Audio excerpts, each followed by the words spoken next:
Estamos con Patricio Mouche, analista político, y quiero de alguna manera compartir con ustedes, este es el objetivo, ver qué es lo que va a pasar en el año 2022 en función de lo que ocurrió ahora, qué es lo que hace más ruido, qué es lo que marca un hecho importante desde el punto de vista de fractura política, lo que pasó con la no aprobación del presupuesto. En el día de hoy llueven tweets y demás, como de alguna manera encaminando, o desde la oposición tratando de pedirle al presidente de la Nación que encamine los presupuestos, pero también, por ejemplo, el tuit de Mario Negri.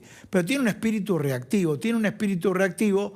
¿Por qué? Porque Sergio Massa advirtió las consecuencias que le podía generar a los gobernadores la no aprobación del presupuesto. Dentro de este esquema ya comenzamos con Patricio. Bueno, muchas gracias por estar en el programa. ¿Qué tal? Gracias por la invitación. Mucho ruido, mucho ruido hubo ahí. Le voy a pedir al señor director, ¿tendremos por casualidad esa foto donde está dividida la pantalla, donde lo tenemos por un lado a Máximo Kirchner y por otro lado a Cristian Ritondo? Bueno, no importa, eso es muy... Ese es el dato, la fotografía del cierre. ¿Por qué digo la fotografía del cierre? Porque en definitiva hubo discurso de Máximo Kirchner. Si yo trato de referenciar qué es lo que ocurre en la Cámara de Diputados en el mundo, y se dicen de todos los diputados. Sí, exacto. Se dicen de todo. Y después, y a tal punto, o con tal situación, que después se ven en la calle y se tratan muy bien, y se dicen de todo. Bueno, ¿a qué voy? Acá en la República Argentina será un poco que era un juego de...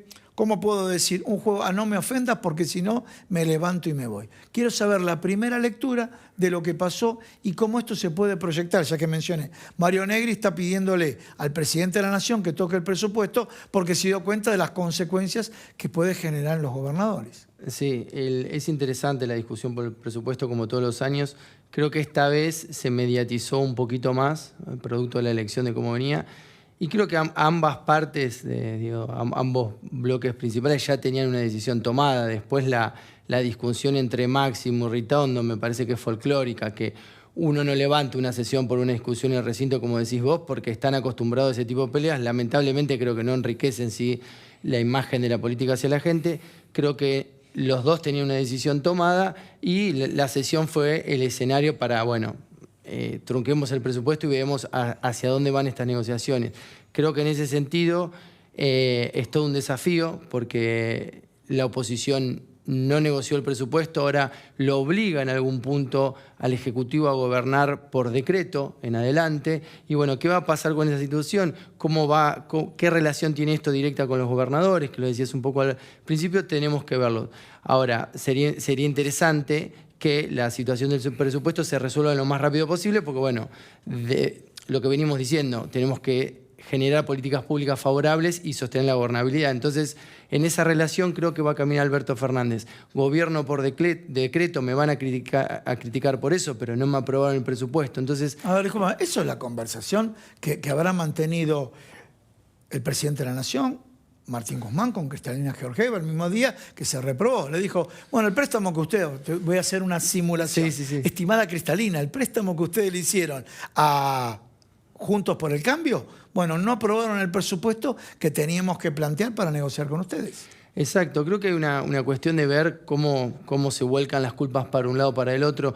Yo no lo aprobé porque vos me dijiste tal cosa. Eso es una chiquilinada de los dos lados. Chiquilinada de los dos lados. De los dos lados. Creo que ahí se empata la cuestión. De vuelta, esto tiene una repercusión. Venimos con un año donde la política tiene mala imagen.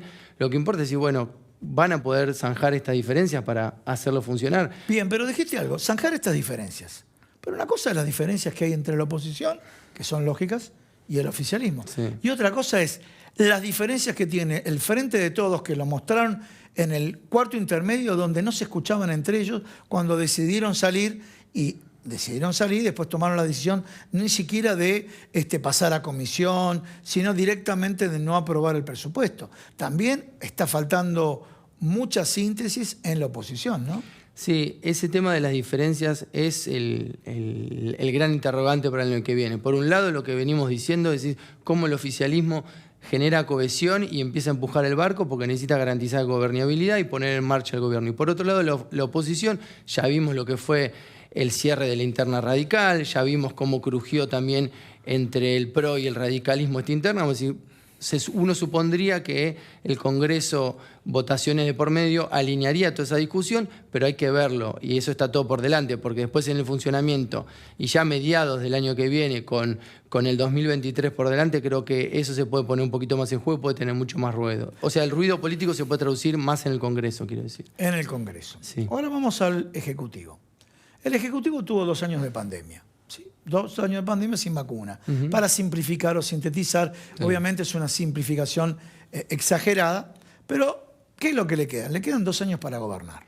Y en los 2 años que le queda para gobernar, no tiene que perder un día.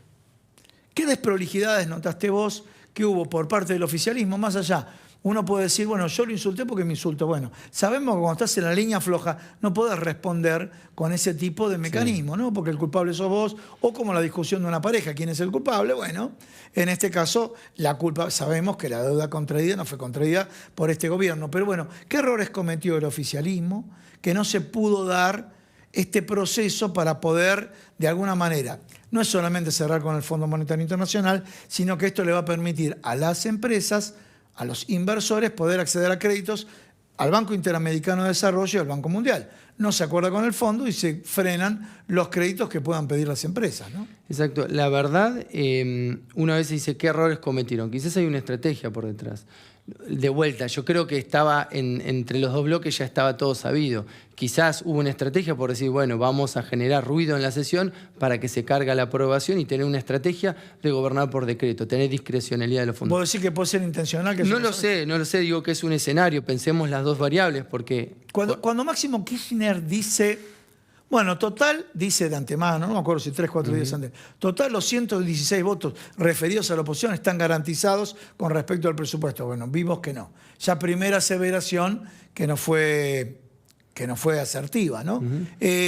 Bueno, cuando vos ves eso, decís, ¿hubo errores no forzados propios? Posiblemente, lo que pasa es que desconocemos lo que te digo, desconocemos el ejercicio y el funcionamiento interno de la Cámara. Yo creo que estas jugadas se entienden un poquito después. ¿Por qué? Porque si en enero, febrero, marzo nosotros empezamos a encontrar que el gobierno empieza a generar ciertas medidas, en términos de ellos, positivas, para su gestión, por decreto, sin pasar por el Congreso, y después rompe esa dinámica o empieza a forzar a la oposición con ruidos internos, bueno, entonces hubo una intencionalidad. Pero yo creo que lo veremos conforme avance el año legislativo próximo o las medidas que se puedan tomar en enero, febrero. También tenemos por delante un posible cambio de gabinete. ¿Qué movimientos hay ahí? Digo, siguiendo en la misma dirección. ¿Qué intencionalidades hay? Se reunió el presidente de la Nación con los gobernadores que acompañan al oficialismo. Podemos ver la foto y te pido una breve reflexión. Bueno, esta foto todo es comunicación política. Sí. No deja de ser, lo estamos viendo el presidente de la Nación, con el jefe de gabinete Juan Mansur, con el ministro del Interior, ¿sí? Están todos los gobernadores oficialistas. Rescato que esta vez la foto... Guado de Pedro, no lo mencione Guado de Pedro. Guado de Pedro también, sí. Rescato que esta vez hayan hecho la foto al exterior, ¿no? Me parece que es un buen gesto aprendido de instancias pasadas. Lo importante de esta foto, que es temas que veníamos hablando, es empezar a gestionar la gobernabilidad del año que viene. Digo, el presupuesto y la situación con los gobernadores era una tensión. ¿Qué recursos más van a dar? Porque lo que pasó en esta elección, que fue que los gobernadores y los intendentes dijeron, está todo bien, acompañamos, pero nosotros nos debemos a nuestra provincia, a nuestra ciudad, tenemos que gestionar. Esto yo creo que es un intento de ordenar por un lado la política y ordenar por otro lado la gestión y empezar a decir, bueno, vamos a poner en práctica y vamos a bajar la política pública en cada una de las provincias. Me parece que es por lo menos un intento de un espaldarazo importante para lo que viene. ¿Qué pasará en el 2022? Vamos a hablar del rol de la oposición. Sí, no te estoy pidiendo magia, quédate tranquilo. No, me parece que va a ser un año muy interesante. Interesante desde el punto de vista del análisis político. Exacto. Desde el punto de vista del análisis político. Desde el punto de vista de la población, no sé.